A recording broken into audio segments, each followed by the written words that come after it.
Early that morning, I woke up. I found my girlfriend, who died in yesterday's crash, lying next to me. I was frozen with shock. She was holding me tight. Her actions told me it had been a nightmare. The swing from losing her to having her back left me utterly disoriented. I rushed to tell her how much I loved her, but I soon noticed things weren't that simple. Every line she spoke was exactly the same as yesterday. Her movements were unchanged too. I started to suspect this wasn't a dream at all. I even put on the suit I'd worn yesterday. Then I ripped it off, looking for something else to wear. Something popped into my head, and I dropped the suit and ran to the kitchen. This time she didn't get burned by the kettle, but not long after, her hand still got hurt. Panic began to creep in. On my way to work, I took a longer route on purpose. I tried to avoid the people I ran into yesterday, but I still bumped into the two guys who threw the soda. I hurried to shield her. Then, in a turn, her sweater still got stained. All of this made me more afraid yesterday would repeat itself. I told her I knew everything that would happen today, from the burn to the ruined clothes. My voice grew more frantic as I spoke.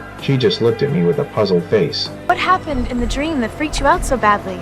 I didn't dare tell her she might die today. I only said my watch would stop soon. To calm me, she came with me to the office. Downstairs, I checked, and the watch was still fine. Relief washed over me for a moment, but in the meeting, I kept glancing at the door. Yesterday, she came in then to drop off a file and wrecked everything. The whole meeting passed, and she never showed up. After work, I went to the bar to make sure yesterday really happened. My friend was still being turned down by a girl just like before. I even reflexively caught the billiard ball that had smashed my glass yesterday. I couldn't sit still anymore at that point. I was terrified something had happened to her. I left the bar and hailed a cab to find her. The driver was the same man as yesterday. I begged him how to stop the tragedy. Just one thing. Appreciate her. And what you have. He didn't say a word. I jumped out in a panic and searched everywhere for her. You paid me yesterday. Her phone never answered. I went to the classroom where she taught, then to a friend's house. She was nowhere to be found. Seeing a painting on the wall reminded me she must have gone to the exhibition. At last, I found her at the show. I grabbed her, and we ran straight for the train station. On the way, I saw a near crash that made me even more determined to get her out of London. I told her to buy a ticket anywhere at all. She bought one quickly. We got on the train. Only when I looked out the window did I see she'd bought a ticket back to my hometown. She wanted to meet my family and see where I grew up.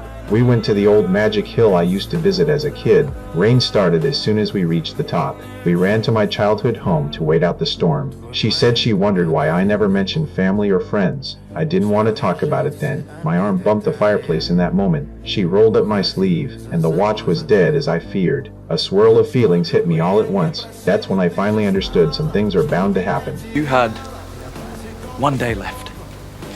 What would you do? That's an odd question. I'd just like to know. Well, let's see. My last day on Earth.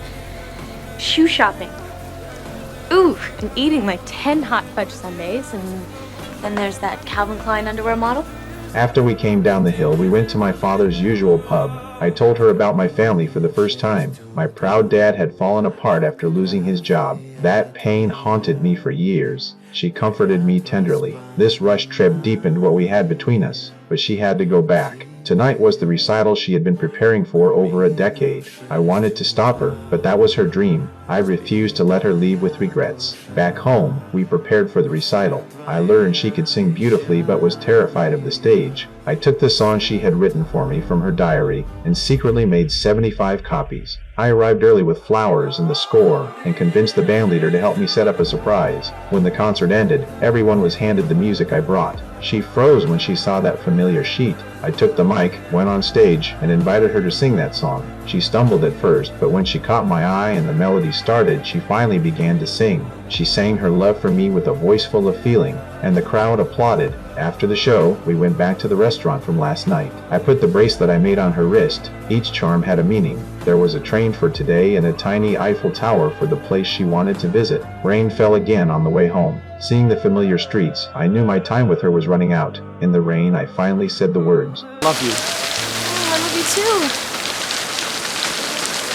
I want to tell you why I love you. It's raining. You know that, right?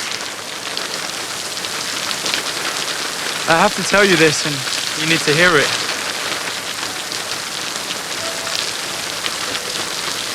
I loved you since I met you, but I wouldn't allow myself to truly feel it until today.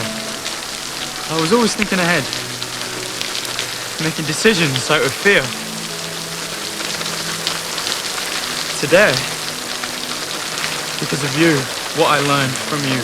The wheel of fate kept turning. She still boarded that car. This time I didn't hesitate, and I followed after her. The clock of death was set to toll at 11. My breathing grew shallow. Yesterday's scenes flashed through my mind. Suddenly, a small car barreled toward us. I used every ounce of strength to shield her.